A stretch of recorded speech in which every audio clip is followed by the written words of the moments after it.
Please turn your sound on to hear full explanations of our answers. Thank you.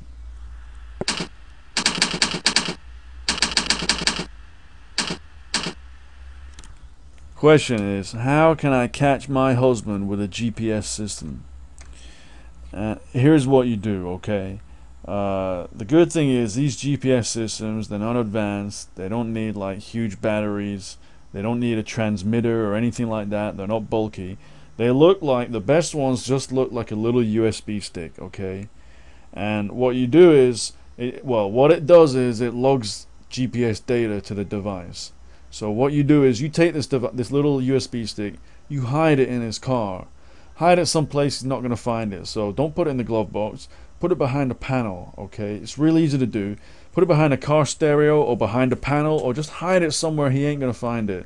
Could be buried at the bottom of the place where you tuck in the maps in the seat back, although I think there's better places than that, but there's lots of places in a car you can hide these things.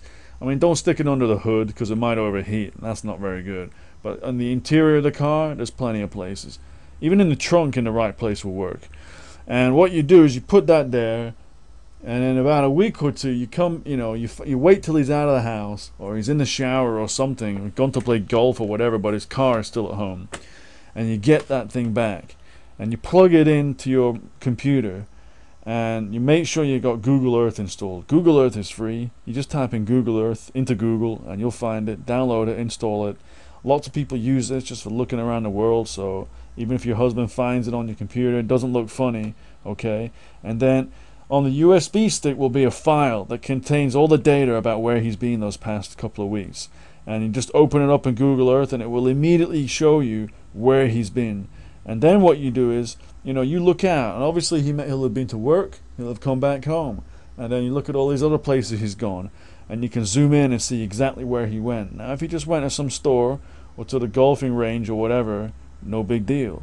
But if he's gone to some strange house or something that you never heard of, you never been there with him, and he never told you he was going out anywhere, he never said he was going to see friends or anything like that, he just said he was going someplace else, then you know something's up. Now what you need to do is, don't confront him immediately. You need to go and check out this place and stake it out and see who's living there. And if there's a woman there that's kind of roughly his age or younger, and you know something's up, and you need to see him get caught in the act. You need to see them kissing or holding hands or something. If you don't want to do this, just hire a private investigator. It'll be very cheap because you already know where it needs to be staked out. He doesn't have to follow your husband around. All he has to do is go to this place, take a few pictures. That's it. Very cheap. And then you'll bust your husband, because you need to know for sure that he's been cheating on you.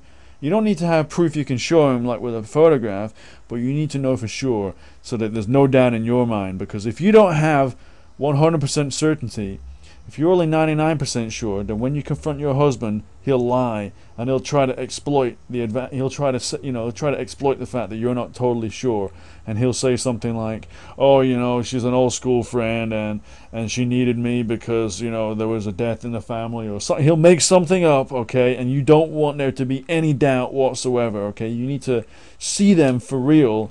Get him getting caught red-handed. Doesn't mean you got to catch him in bed, Holding hands, smiling, kissing especially is a good one, but whatever it is, you gotta be prepared. Now look, for best results, if you want to catch him quick, if you want to know exactly what to do, how to confront him, and exactly what to do after, so that you have the upper hand, you get what you want. If that means good alimony, if that means half the assets in the divorce, or whatever it is that you want, if that means him trying again, him feeling guilty and really wanting to make a second go of it, whatever it is that you want, you need to check out this site I put a link to in the description box below.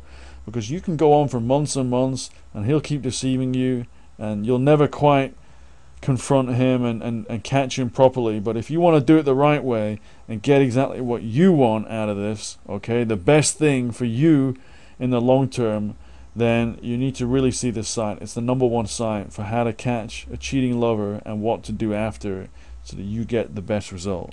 So please check it out, and I'll see you soon in another video. Take care.